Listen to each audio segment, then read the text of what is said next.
Lord and Savior Jesus Christ. Dear Lord God, we ask that you continuously bless our Mayor Pro Tem, our City Manager, our City Council, and all the department heads on tonight as we gather together to make decisions for the betterment of all the citizens of Dillon. And in everything we do, we pray we continuously give your name the glory, your name the honor, and your name the praise. For it's in Jesus' name we pray. Amen. Amen. Thank you. All right. Let's get approval of the agenda, and this will include an executive session at the talking about contractual matters concerning our health insurance and also a possible land purchase. Can I get a motion? I make a motion. Second. All those in favor? Aye. All right. Can I get a motion to approve the minutes from the meeting of December 9th? I make a motion to approve the minutes. Second. All those in favor? Opposed? All right. My report's relatively short. The Wellness Center, Johnny pointed out to us that our budget was a little out of fix with the Wellness Center, and in looking at it, I mean we're down, but I think that it's probably maybe not as bad as it looks on paper. But that being said, it calls attention to a couple of issues out at the Wellness Center, and as you poll people, I think there's a real need for us to look at setting up maybe a committee. And I've got some suggestions and names that want to be on that committee to look at possible equipment that might bring back some of that membership.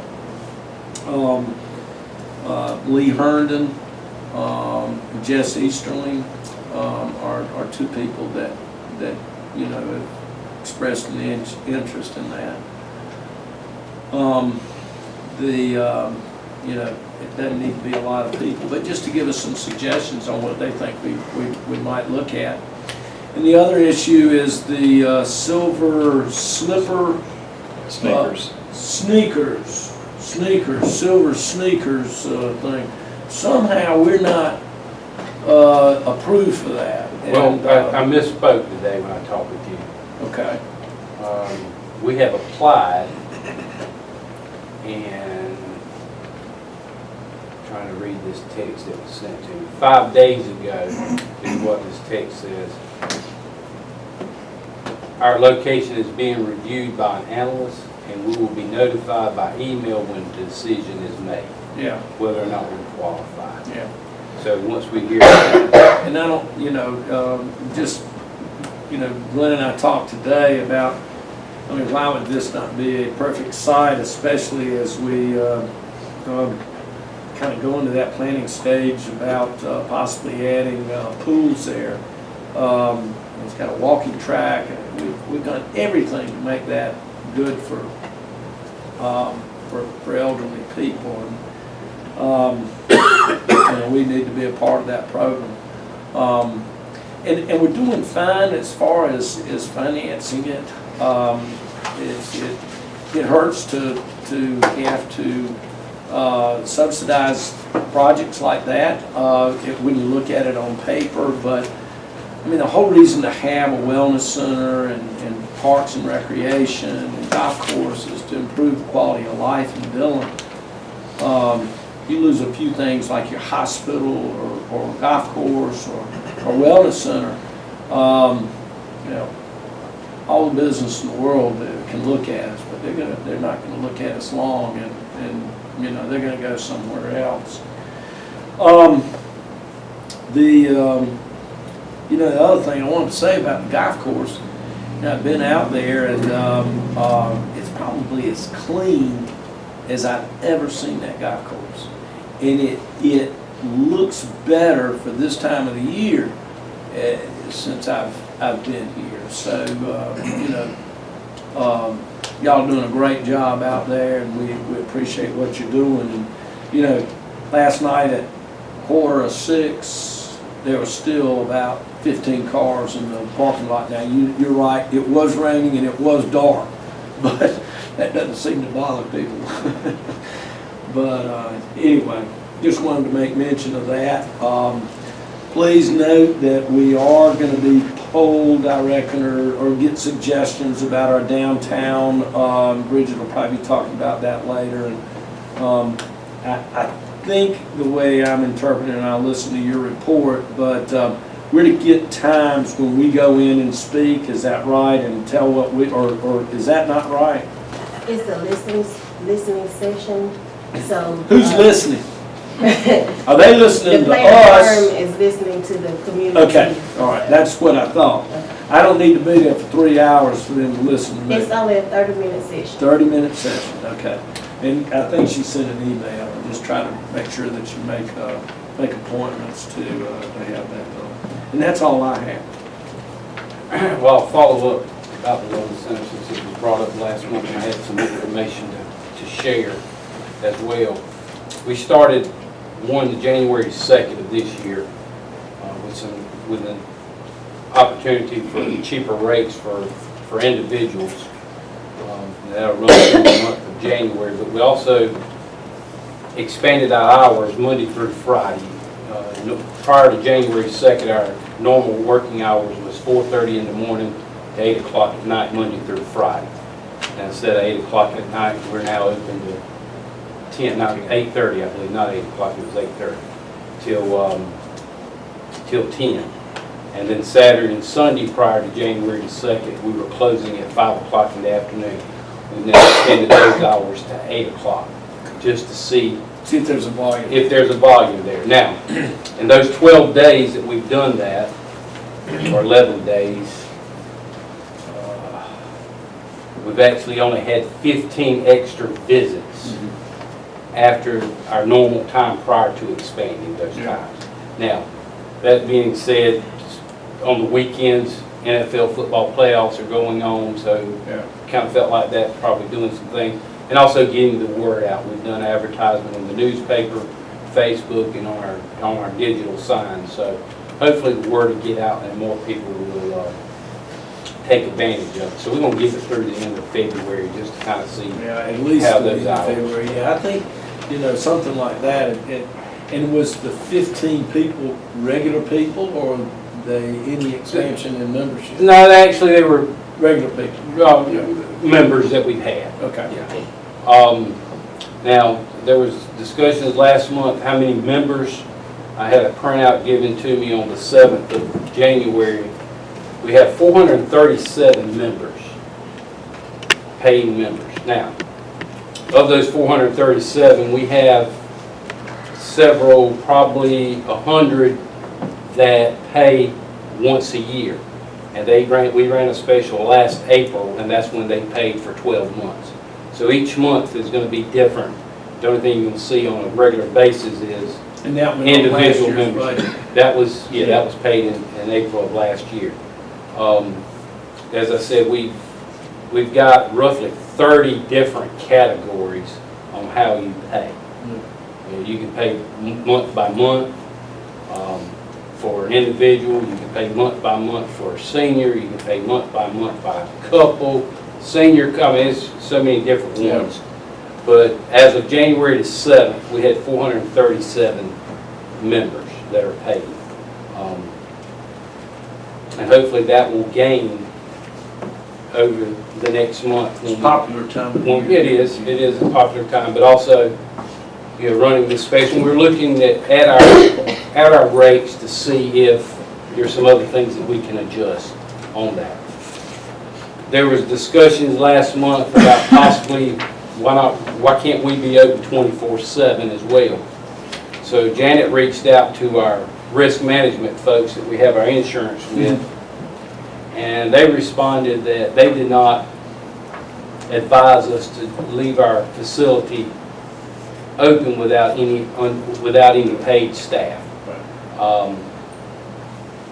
And they use some things here where if the facility would be open, you would need to do a badge access, have security cameras, which we have some security cameras, emergency notification alarm buttons in case someone got hurt or sick to get to 911.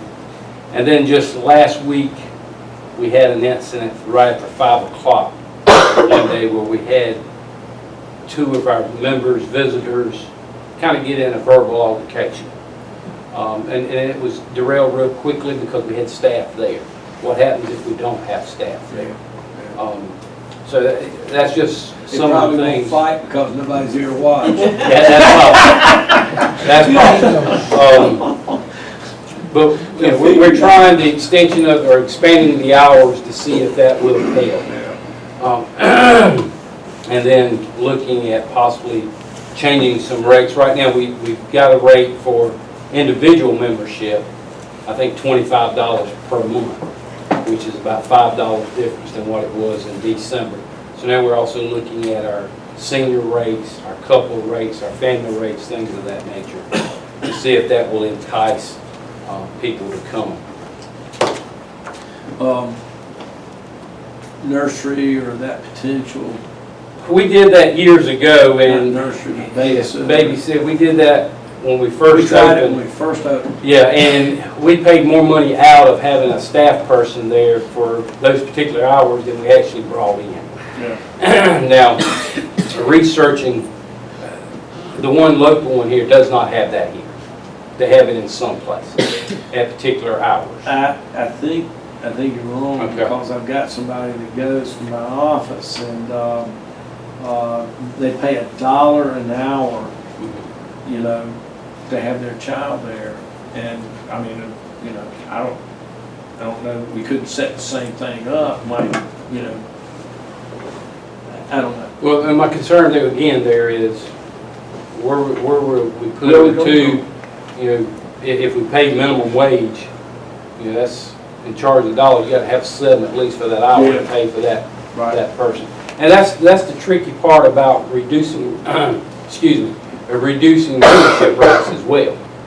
You know, you can reduce them, You gotta have more people. you gotta have more people Switch over it. to grab it. So, you know, it's a tricky thing, but we're still working on that and seeing what, one, the hours of operation by expanding those hours, 3 hours, an hour and a half each day on the weekend, how much that's gonna help us in the long run. If I could ask you a couple Sure. questions. Did you do a trend to see from this time this year to the last year to see how many people you lost? How many members actually left and went to the new gym? I went back and looked at what we brought in revenue for the past 4 years through this last audit, and last year we dropped $50,000. I do know that in revenue. But as far as how many members we had at the end of 2018 versus 2019, no, I didn't.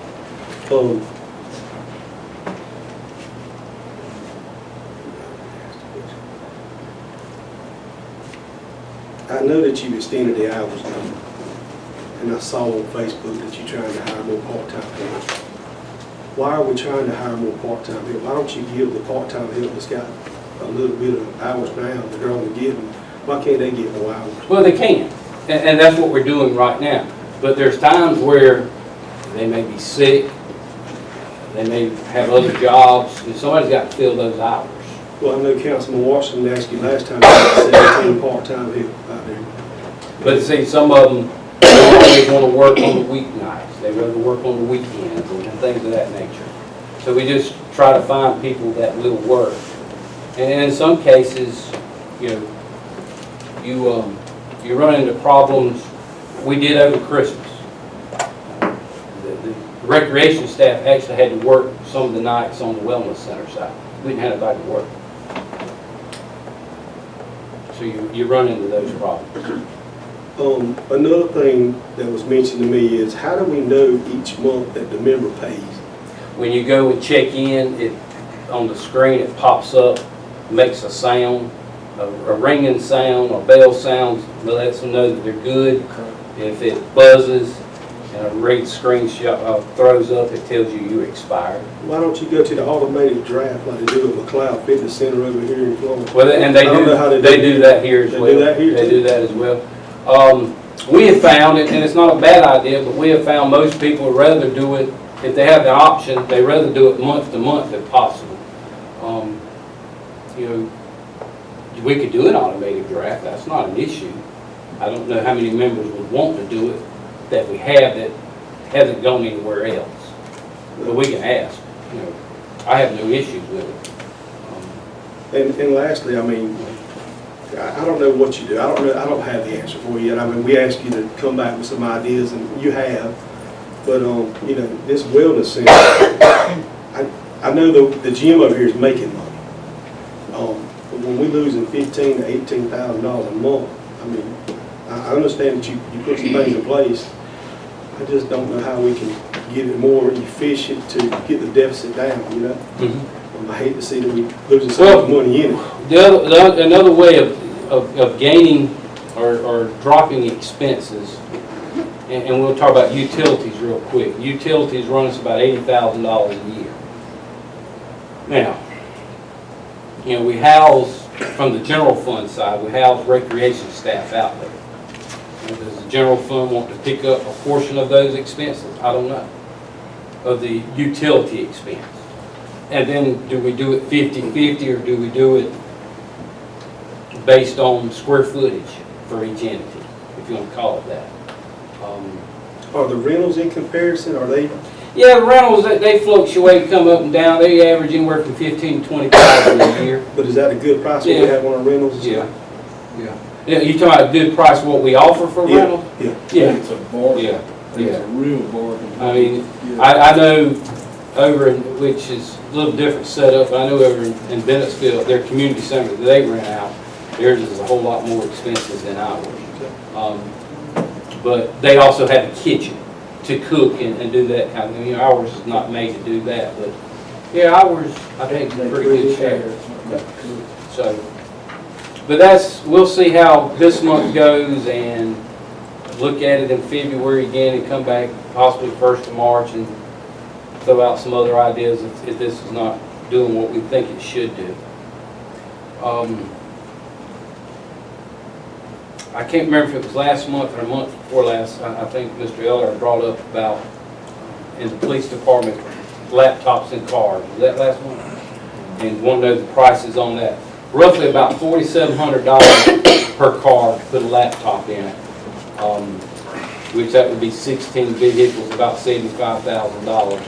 That would not include any type of communications as far as data from a cell phone type plan, which that would run probably $20 to $25 a month per car on an annual basis.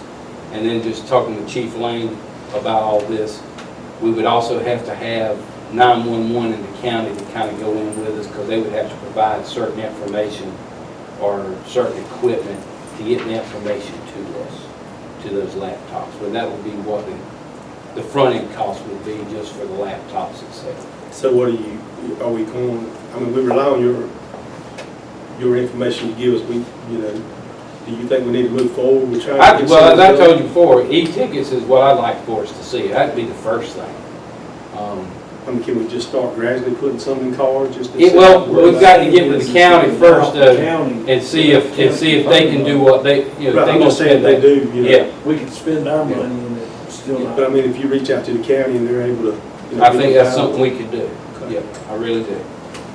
And then lastly, stormwater has been a conversation. Bert's been in the process. We ran an ad back in December for 2 positions in stormwater. One position is starting tomorrow. That would be the CDL driver operator. He starts tomorrow. We're still interviewing and hopefully by the end of this week have the labor tab to get that portion going. But we do have one starting tomorrow to start work and do some things. And the good thing about this gentleman, he is retired from the town of Fairmont. Am I correct, Bert? Yes, sir. He's got experience working in this kind of stuff, whether stormwater or just general public works type deal, because he was actually the supervisor for the town of Fairmont. Worked for them for 30 years. So he's How old is he? 55. That's real young. It is a little younger than me. Yeah. But yeah, we got somebody experienced that knows what's going on, so that's the plus. And Did he take the hourly rate that Yep. you offered? So that worked out real well. That's all I have at this point. All right. Finance, Jan? In general fund, our total cash operating accounts, we got $1,246,188. We brought in $102,668 more in revenues in 19 than 18. And that's due to we received more taxes in December of this year than we did in 18, this past year. And then the local option money was more as well. So that's where a lot of the money came in, and some different other little things made a difference. And on the expense side, we spent $5,324 more in expenses in 18 than we did in 19, so, in the general fund. The only question I have is, and I think it's in sanitation, and it might have been just our truck. It says we've spent almost 80% of our budget on, let's see, Department 25, sanitation collections, and I always get locked up on sanitation. Line item, well, I'll just, it'd be capital outlay 25.006100 right in that area. Where we purchased for Budget. $252,000. Well, it's budget today, $689,000, and spent today, $556,000, and we've got 6 more months, and we got 20%. What page you on, or what? What's at the top of that Yeah. page? It's Say sanitation collections. sanitation collection. All right, then go down that page and there'll be a number on the far left. Yeah, that's what I said, 25.006100. Now, where'd you come up He's with right there, that? capital outlay. Well, it's just down there, it says that your sanitation budgeted for 2020 is Oh, okay, I got you, Hold yeah. on. And you've already spent, current actual to date is 550. Because of the $252,000 on the truck. Well, and that's what I had questioned. Yeah, that's, Because if you took that $252,085 out You're of right. the 556. yeah, I didn't know when we got the truck. That was- yeah, that was That was the it. only thing that I had about that part of the budget. Okay. Then our stormwater account, we got $137,898.84 in it. So, the only thing, we made the payment in that and a few more expenses that we had. That's a quick question. Sure. On your general fund, under your balance sheet, your $48,160 on reserve for uncollectible, explain that to me. Let me see, where's it talking It's on the back, about? The last page, Right, one what's, of two, the last 2 pages balance sheet. right, what's the account number you looking at? The account number is 1550. 1550. That is taxes, uncollectible. So it just have to come to us. Yeah. Okay. Can I ask you a question while you're in the general fund? Sure. With the court fines, you're showing nothing, no revenue that was We generated? did take it in, I got to see where it was posted. I got to get with my clerk in the morning. But we did, as a matter of fact, I got that here. I can tell you what it is on that. I asked the same question. He asked the same thing and I looked. Because I knew the report. We got, December. for victims assisted was $1,069.22, and it was $7,000 and some for the court fines that we brought in. Yeah, that's it. Okay, water and sewer. Our total of all our cash accounts and operating is $3,568,163.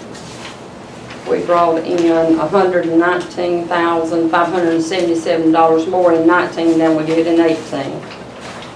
Our expenses, we spent $173,961 more in expenses in 19 than we did 18. Then the golf course, How is, when you said it was 119,000, but you look at the figures, 1.5 million in, end of 19 and, 2 million.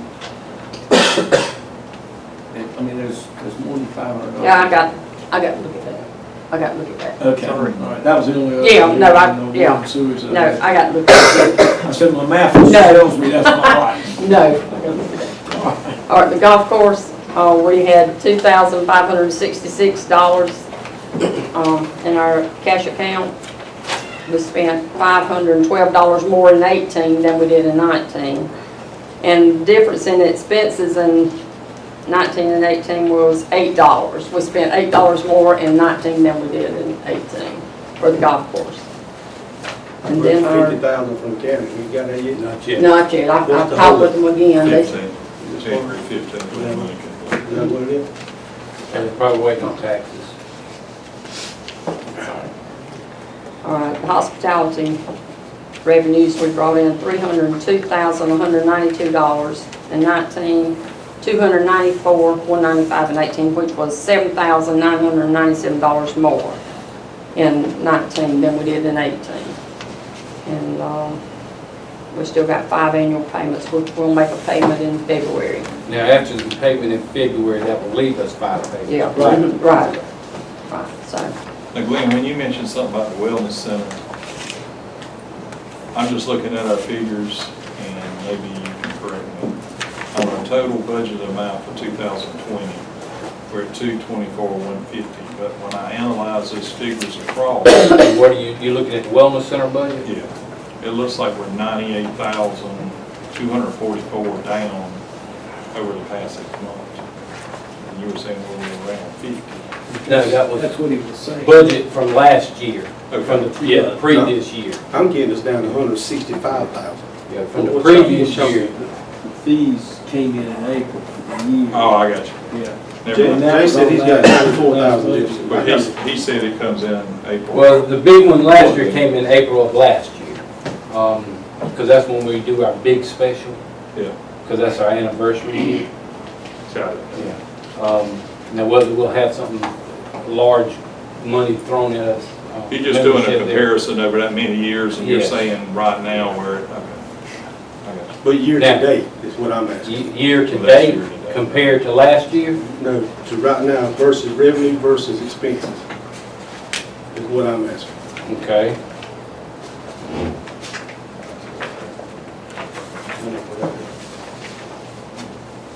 You got none coming?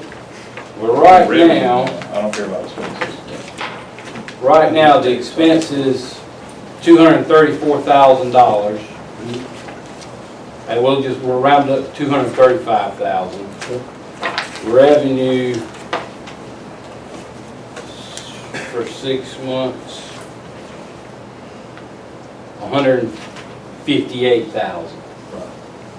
We'll round that up since it's 800, 159,000. That's what I think. But if you look at our, and the biggest line item there would be membership for Wellness Center. Previous years, for the budget for the membership, we budget anywhere from 220 to 225,000. This year we budget 175,000, which is about 50,000 difference, based on what we brought in the previous year. Still plenty in there. Oh, I'm sorry.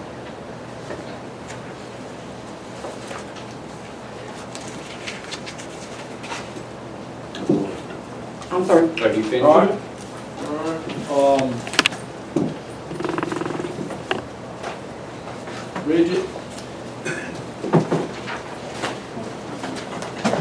Downtown coordinator.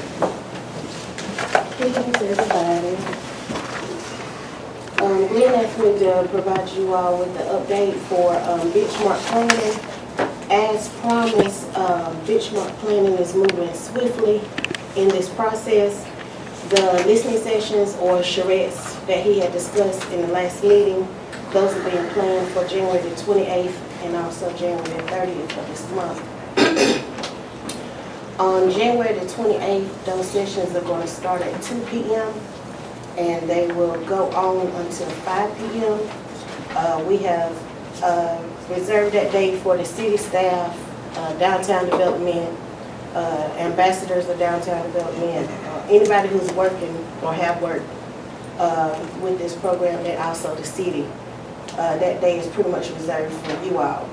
The slots are 2 o'clock p.m., 2:30 p.m., 3 o'clock, 3:30, 4, and 4:30. Whichever one of those time slots that you can fit in your schedule, we're asking you to sign up. Tina has a list, and also I have a list, so one or the other, we get you on the list. He wants about 15 people, no more than 15 people in each of those listening sessions.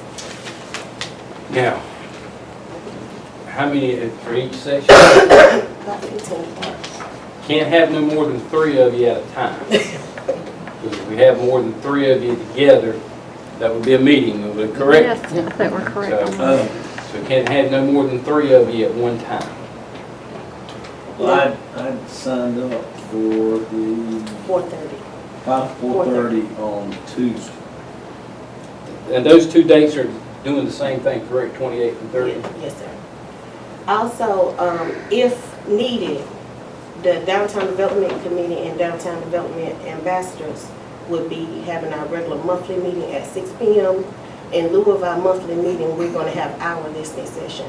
So if you can't make one of those times, then you're welcome to join us at 6 o'clock. Okay? Is that on the 28th? That's on the 28th.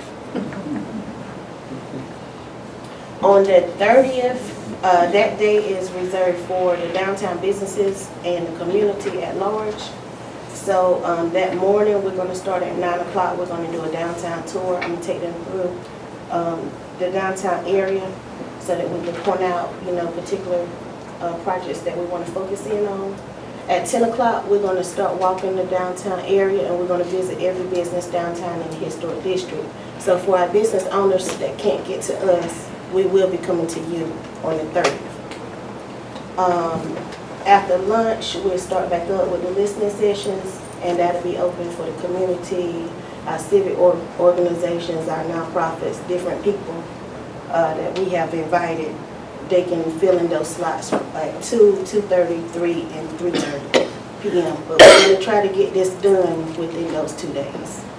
So as flexible as we can be, we need everybody in one of those slots in those 2 days.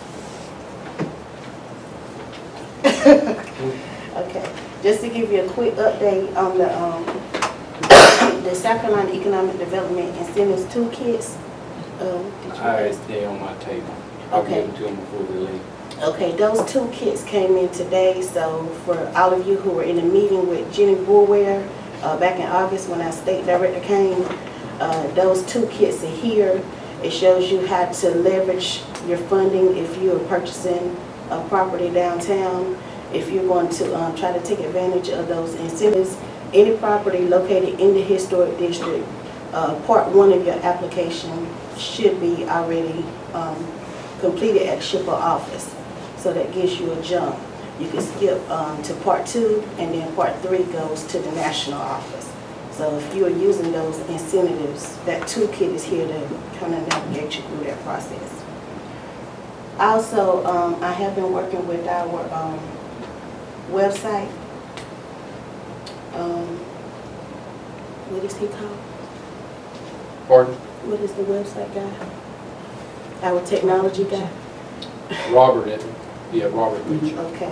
So Robert and I have been working over the past week on our downtown development website, and hopefully by the end of this month, we'll be ready to launch that. Y'all will probably be impressed with the information that's on there. We've been working on it every day. And I think that's all I have. And since it came out today, and actually Chief Lane sent me that email on the HGTV.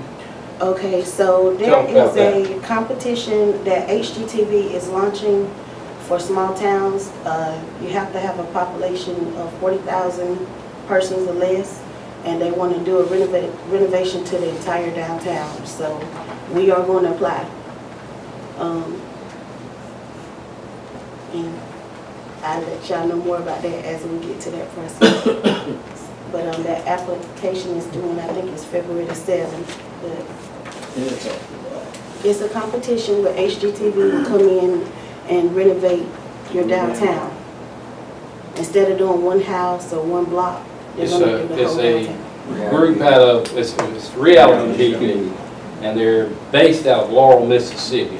I've been fortunate enough to go to Laurel, Mississippi for baseball tournaments, and that's poverty there. That's what poverty is. Yes. Yeah. And this group who has this reality TV is doing something in those type areas, which I think we would qualify. And we just got to fill out an application, send some documentation, some videos of storefronts, maybe of people talking about what's needed here. And, you know, not saying we get it, they come to us, but at least we can say we tried. This is great reality TV. Yeah.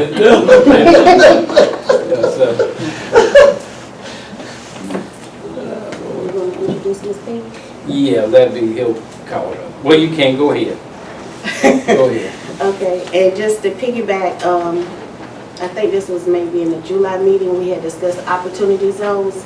So our downtown had, the whole city of Dillon is either in one of two opportunity zones. And Ms. Peggy is here from the South Carolina Department of Commerce, and she's gonna go a little bit into detail about how we can benefit from opportunity zones. Yes, sir. Can I, what about the J.B. Martin project? Hadn't heard anything on that yet. They've applied, but I don't know if they've agreed. And the maps that you all have in front of you all are the 9703 and 9704 opportunity zones for downtown Dillon. Thank you. I'm Peggy McLean. I'm with the Department of Commerce, and I've been with the Commerce Department about 3 months now, and one of my roles is opportunity zones. And so tonight I'm going to provide you some information about what an opportunity zone is and how it benefits and what the program really is all about. And I'm really going to provide you the information, but I want to make sure that you understand that this is a federal program. It's not a state program, so all the specifics about opportunity zones come out of the U.S. Treasury Department or the IRS. So it's not a state thing, so we only present the information that we're given. And let me stress that opportunity zones are not a grant program.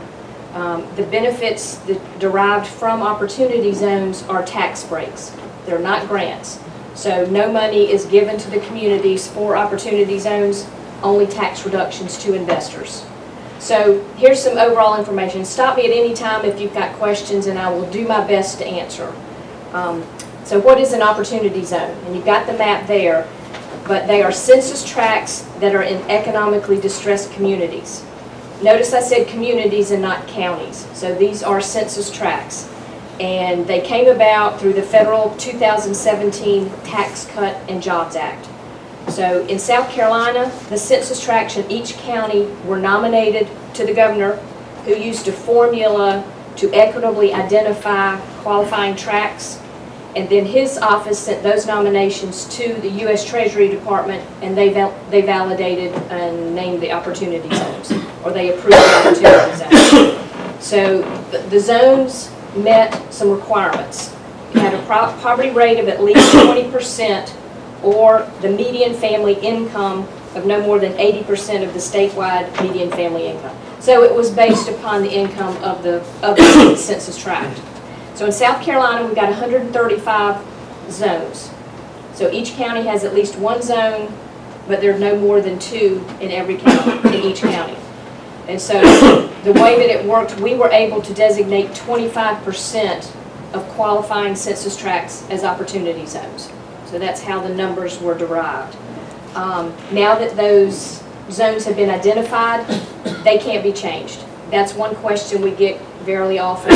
You know, my project's across the street, can we just extend it? No, we can't. They've already been established by the U.S. Treasury Department, so they're set.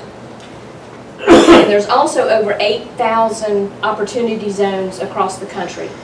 So there is a lot of competition for projects going into opportunity zones. So what's the purpose of opportunity zones? Well, they're an economic development tool. They were designed to spur private economic development and job creation in distressed communities. And I stress that private investment. And so how do they spur economic development? They provide tax breaks and incentives to investors who reinvest their capital gains in a qualified opportunity zone fund or an opportunity zone business. So this is all based on an investor who has capital gains. If an investor puts their money into a qualified fund or business, and if they hold it for 5 years, they get a reduction in the tax that they pay on that capital gains. From what? It's 10%. As opposed to 21? No, sir, they reduce their capital gains tax liability by 10%. Capital gains 21% now. Well, that would, your 21% determines your liability, when you take 10% off of your Off of that. liability. Yeah. So I'm not sure what the effective rate reduction would be on the percentage, but Oh, it's just 10% off of your liability. off your liability. That's But like if you big hold your investment for 10 years, then you can reduce the tax liability by 15%, plus you don't have to pay capital gains on the increase in the value of the investment. So it really is tax avoidance. So for some people, the benefit is they defer, or they don't pay their tax bill right then. They defer it for 5 years, and so they get the value of that money, or the use of that money for 5 years. So you don't pay any of your capital gains at all until you reach that 5-year point, and at that point you pay your capital gains minus your 10%. Yes, sir. So it's a deferral and a reduction. Wow, okay. So that is a little better. So the Opportunity Zone program provides tax benefits to investors and encourages growth in economically distressed areas. So right there, you've got the map of where the zones are here in Dillon County. Now, the eligible projects are the kind that we're seeing, the most common are housing, hotels, commercial or office space, shopping centers, retail space. The goal was really a lot of commercial growth and real estate growth, and so that's where we're seeing most of the projects. And so what the investor does is they put their money into a qualified opportunity fund. And that's kind of like a compilation of people putting their money together and making investments. Individuals put their money into the fund, and then the fund makes investment in businesses and real estate in an actual opportunity zone. I know this is a lot of opportunities, but you've got a fund, and then you've got the zone. Who controls the fund? They are controlled by whoever creates the fund. You create the fund. It's a investment tool, so there are many funds being created. We have some here in South Carolina, but all across the country. What percentage of your investment has to go to that particular thing? You're deferring a cost, you're deferring A tax liability. Do you have to use all of that deferred amount towards that investment, or could you have to use all of that money towards the investment in this blue In a area? fund or a business. And 90% of the fund must be invested into an opportunity zone. 90%. 90%. And again, and the funds don't have to be invested locally. In other words, if you or somebody in Denver invest in an opportunity fund, that fund can make an investment in a project in South Carolina. So it doesn't have to be. There are quite often, they are made locally. An individual within a community has capital gains and they want to take this tax advantage, and so they have a business that they start or an investment they make within their own community. That's a benefit, that's a homegrown benefit. So, but it doesn't have to be. So we hope to see that,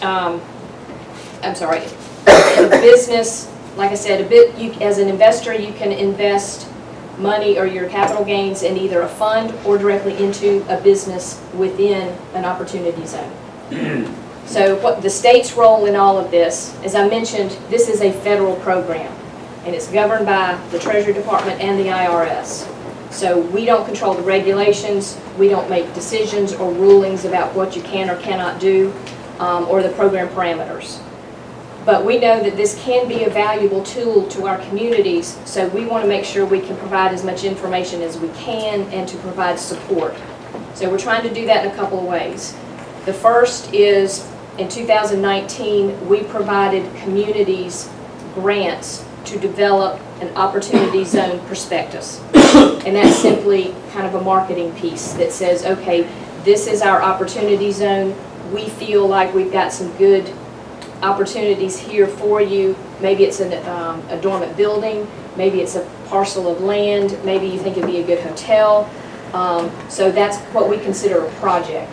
So in 19, we went through 5 rounds of funding, and we helped communities develop a prospectus, which is the marketing piece. And that falls in line with the second way that we're supporting, is that we are revamping our website, and it's scopportunityzone.com, and it's almost, we're creating it almost like Match.com for projects and investors. So hopefully, once we get everything up and we can get people to register their programs from the local standpoint and funds from the general standpoint, so you've got ways to communicate with each other and to market your projects. It's kind of like a clearinghouse. So what we're hoping to see is that these opportunity zone benefits become part of an investment package for somebody that's looking to make some deals. For instance, investors work with developers on the construction of housing within an opportunity zone. Or if you've got some communities, if you've got an old abandoned textile mill and you want to revamp that and improve it and make that mixed use with retail and with apartments or some, that may be a great use of opportunity zone funds. About raw land, just raw land, I see this 34 runs all the way out to Harley Ridge Road. I mean, The improvements, there are guidelines about improvements. You have to improve the property. What about raw land in the housing development? Yes, sir. Housing development, if you've got, that would be the improvement of the land. And these guidelines are developed, by the IRS, and there's frequently asked questions. Now, our role, and I'll make this real clear, I try not to give out too much information about what's a good deal, what's a bad deal. Yeah. I always, when I'm getting questions through our website, I'm always saying, contact your CPA or your financial advisor or your attorney, because they're the ones that are going to give you advice that you can take to the bank, so to speak. So we hope that opportunity zone benefits are coupled with other programs out there, because they can be, put together to make an attractive investment package for a community. And we hope to hear more about projects become public, because that's the one thing about this. There's no requirements to register information about any of these projects. It's a private financial deal. But we're trying to work with our communities to learn about what's going on. Because really the only time there's information about them is when that individual files their tax return, because that's what this is all about. It's a tax return thing. So there's no way we're going to know about all the projects. We've heard some in North Augusta, Greenville, Rock Hill, Columbia. So the projects are going on out there, mostly retail and housing. But I'm sure there are more, and as this thing becomes more and more not available, but more and more well-known, we're hoping more projects will become public about what's going on. So if there's any questions I can answer at this point. What would be for the city to take advantage of this? What should we do? I would recommend looking at what you think is a good deal for an investor a new hotel. I know, you know, hotels or motels, you know, in this area is something that, that would be beneficial. So look at, see if you can put together some information, and then once we get our website up and running, which I hope to have first part of next month, then, you know, register on there. You can go and you can see what other communities have done with the prospectus. Sherrod did one, Hartsville, Myrtle Beach, several of them are out there, so you can go see an example of what kind of information people put together. It's almost like promoting yourself to investors. But then the city wouldn't have to own the property. No, sir. Okay. No, sir. It's just general, it's a private investment deal.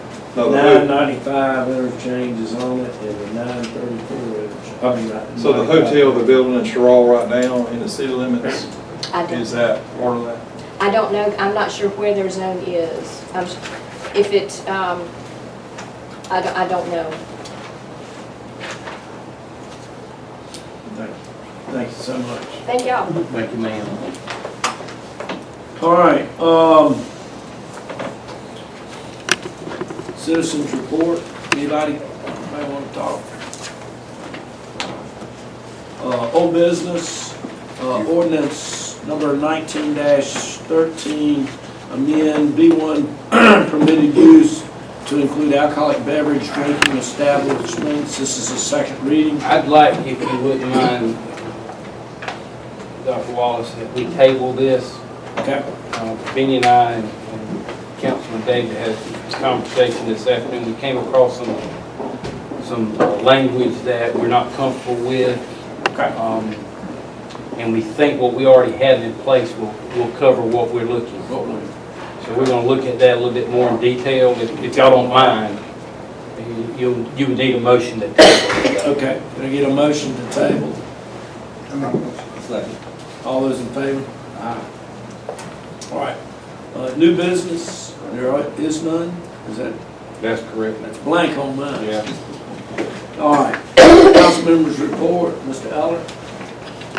Yeah, Glenn, I asked you last month to provide me information about the hotel, and you did. Yeah, I hope we got that.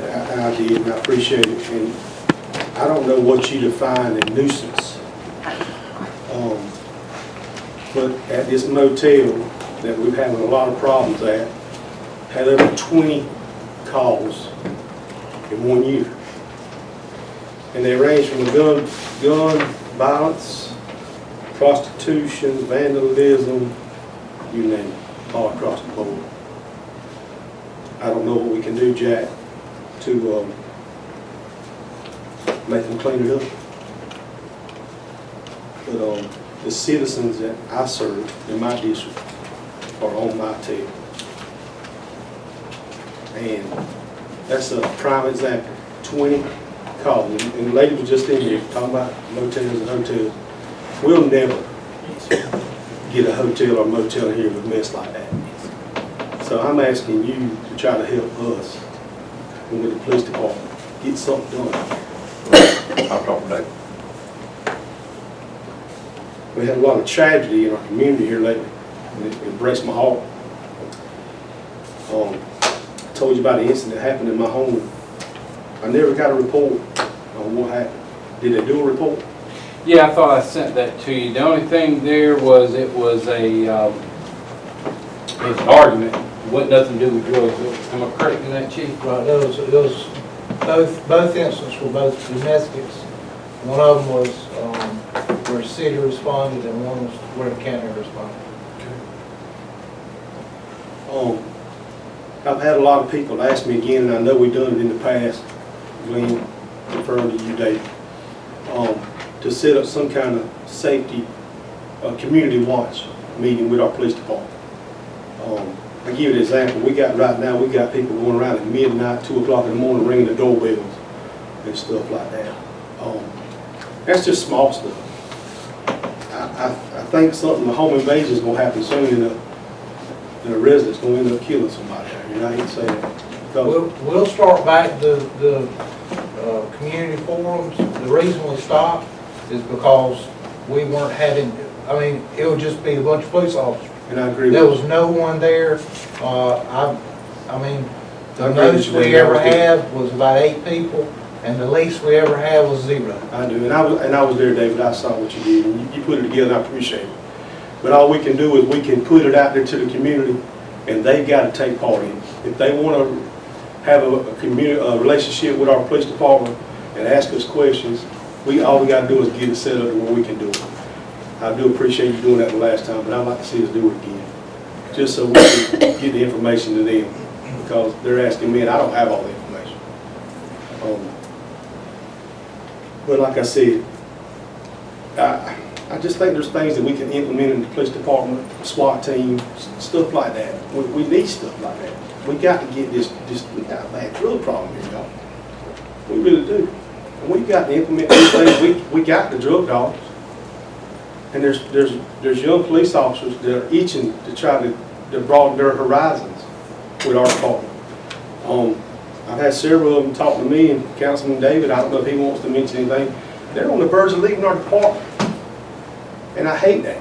We're not competitive in wages, insurance, and it goes on and on and on. So I just think there's a lot we can do with the department, and I'd like to see us doing that. But lastly, and just not to beat the police department, because I love the police department, I think y'all do a jamming job. But we just got some issues in our community right now that the constituents are reaching out to me, and I don't know if they reach out to other council members, but they'd like to see the police department, meet the police department, be able to have a public forum and talk to y'all and, go from there. That's all I got out of it. We'll look at dates and see what's available and try to work something on that. I had a call today, and it's just one issue. The parking lot across the road, who takes care of the parking lot? That's county on. Is there any way, since the city is using it, that we can kind of, We don't use that parking lot. fly their city police cars over? No, you're talking about the parking lot behind the building. No, across the road. No, sir, we don't use that parking lot. Talking about behind the Gibson building? Yeah. No, we don't use that.